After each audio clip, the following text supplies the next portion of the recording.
Welcome to the Own Your Best Life podcast. I'm May Emson, your host, leadership and mindset coach. Here, we talk all things spiritual, mindset, business, leadership, and wellness for the modern seeker who wants to align their life with purpose and inspiration. We'll cover career changes, stress management, meditation, energy, intuition, and more. Each episode holds spiritual and practical tools to help you live a life of your wildest dreams without getting burnt out along the way. Ready to live a life on your own terms? This is the Own Your Best Life podcast. Welcome, friends, to episode number 7 of the Own Your Best Life podcast. When you start to do the work of living life on your own terms, one of the biggest questions is, what do I need to be happy? Perhaps you've reached your goals or you've hit a certain milestone, and yet you know there's more. There's more richness, there's another level, or there's just something else to really dig into and live into the life that you truly want. And today's the day we're going to dive deep into this question of what do you need to be happy? So I know, this is such a big question, but also one that I find so intriguing. And when you're grounded in what truly matters, what you need to be happy, your life becomes transformed. When you can start to understand how to actually change the levers in your life to become even happier no matter where you are today, then anything is possible. And it came to me when we were in the process of putting in an offer on a home. And I remember thinking how much I loved this house that we were putting an offer in for, but at the same time, knowing that I can't imagine our family being happier in a new home than we are right now. So what's the point of all this? Even though I know that the house, we're in is smaller and maybe not as renovated or up to date, what is the point of putting money and time into a new house or renovations or all those things if I couldn't imagine our family being happier? And when I started to realize is that family wasn't the reason we were putting an offer into a home, it was something else. It was something deeper. It was the desire for stability. It was the desire for certainty. And it was one that didn't exist as we were renting. And I'll go into this a little bit further as I keep explaining, but what drives us to do something is a gap between what we have today and something that we want. So then how do you become happier? Well, let's start first with what you want. So your stories matter. We have stories about all of these aspects of our lives. We have a story about how much money we should be making, who we're supposed to be in a relationship with, what kind of education we should have, our physical health, how many kids we should have, what kinds of jobs and careers are appropriate, what our family lives look like, what our hobbies look like, and what we should be doing in our free time. And all of these things, all of these stories drive our happiness. These are a key component to what we believe life should be like in order for us to truly live and truly be thriving. If you think back to a moment or a part of your life where you're not happy, and you can bring that to your mind now, what were some of the reasons why? And I'll tell you, it's because the reality of your life doesn't match stories.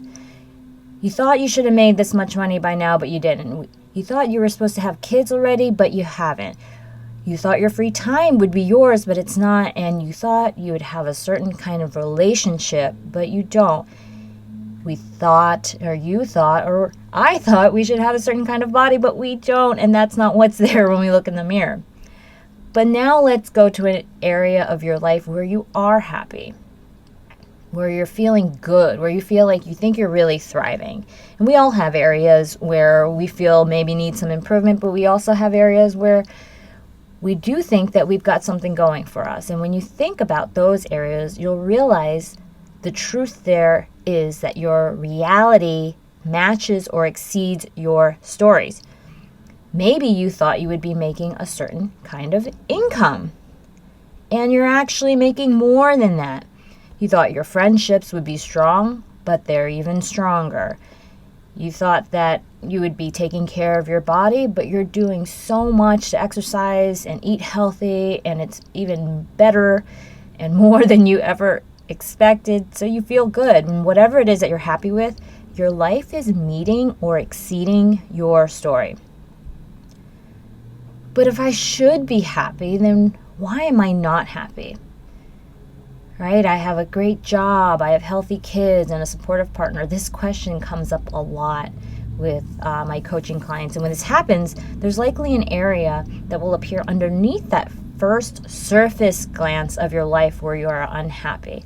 Most people come because they decide that they have, maybe a career issue that they're trying to figure out. But always, always, always, when you start digging into it, there is another deeper root cause that needs to be healed, that needs to be addressed, and needs to be fully lived and brought to life before the surface level issues, such as the career you have or the kind of income that you make, actually changes.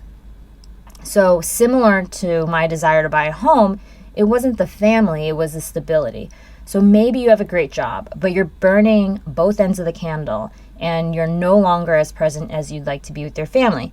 Maybe your kids are healthy, but you're bored and you want more adventure. Maybe you've seen success in terms of your health, but you know that your finances are out of order. Whatever it is, there's a gap between here and there, and my job as a coach is to close that gap. So how do we close this gap? There are people in life, I'm sure you're going to think this, who shouldn't be happy, but they are. They may not have the white picket fence and the outsized bank accounts, yet they seem to be happy. What gives there? And are they lazy? Do they not care? Sometimes a lot of people think, if only I didn't care so much, if only I didn't have ambition. And what I'm asking you here is not to give up on that. And I'm going to tell you the secret of what's going on with these people. They've changed one of two things.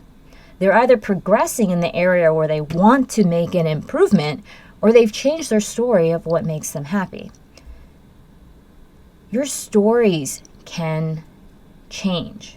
So why can you be happy one day with something but not happy with it the next day? When we were thinking of buying a home many, many years ago, we made a decision not to because we had a story about wanting to be debt-free, paying off both of our MBAs, car loans, the whole shebang, before taking on any other debt or house payments. We also had a story that we weren't ready to settle, so we were happy at that time with our decision. Yes, right? So our reality aligned with our story.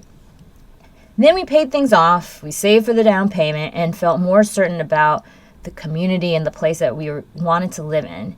And suddenly that feeling crept up about wanting more stability and certainty. And before we knew it, we were off looking for homes.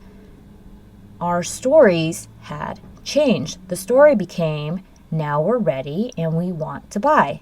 This drives me, you, all of us to take action. But what if you don't want to change your story, but you're not happy? So I get it. You have high standards and you have expectations, and you don't want to lower them just so you can feel quote unquote happier. What then? Make progress. What keeps us feeling motivated to continue our healthy eating regimen and exercise routines is seeing results. We notice our energy is soaring and our mental health is improving, our bodies are changing, and even though, and this is the key, even though we're not at our ideal yet, we're still pretty ecstatic. We're still pretty freaking happy. Your ability to laser into that vision and see yourself making progress towards that vision is everything. It means you know what makes yourself tick and you're doing it every single day. And I don't care if that means you're going to start taking classes in an area you've never explored before, if it means that you start a side hustle or you decide to call your family every night, feeling like you have some type of control over your life and your ability to achieve in the areas that matter to you is everything. It gives you life. It gives you patience, drive, and compassion in areas beyond even that one area of your life that you're changing. If anyone here has lost weight, changed careers, or found a spiritual path, you know what that feels like. Suddenly, possibilities exist everywhere. You find out that you're stronger, you're kinder, you're smarter than you've realized, and that life can be so much more benevolent than before. Also, if you've ever felt the depths of depression, or you've gone to those dark and scary places where you feel like your life isn't worth living anymore, this is really important for you to know. This small step in the direction towards healing this area in your life that you're not happy with right now can save you. And instead of blaming the world or the situation, take that energy and let it propel you forward. Let it propel you to take an action to move forward. And if you're in a situation where your life circumstances cannot be changed, then you have one other option. This one other option is to change your story. What does this mean? It means, can you find meaning in where you are in life today? You can't change certain things about your life. And if that's truly the case, ask yourself, what am I here to learn from this? What is the purpose of this in my life? How can I become better, stronger, and create goodness for myself and others from this experience? I talked in my last podcast about how to let go of the past and what happens when you can't seem to get over a traumatic event or any kind of negative event in your life. And you're allowed to take that third path, the one where you get to grow, learn, ascend, and be even better than you were before because you decided that this is the new story of your life. The new story of your life is that you grow from your failures, your mistakes. This is how you make meaning in your life, and you get to make meaning in your life no matter where you are and what happens. This is the decision about whether or not life happens to you or for you. And there are so many people out there who have had way worse things happen to them and lived life with so much less, yet have somehow thrived. And you're not at the end of your story. Perhaps you're at a low point, but you're definitely not at the end. So ask for help, ask for guidance, ask for courage, but above all, be willing to let there be good in your life, or at least the vision of goodness coming into your life. Remember, this life is a journey, and your ability to create positive change is not determined by the size of the gap between where you are and what you want. It's determined by your ability to believe that it's possible. So that's it, my friends, for this week. I hope this episode served you. Have a good one, and I'll talk to you soon. Thanks so much for joining us this week on Own Your Best Life.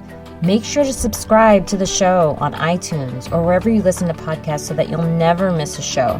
And while you're at it, can you please rate and review on iTunes? I would so appreciate it. Share it with a friend, take a screenshot of it, and tag @MayEmson. This helps continue to get the word out.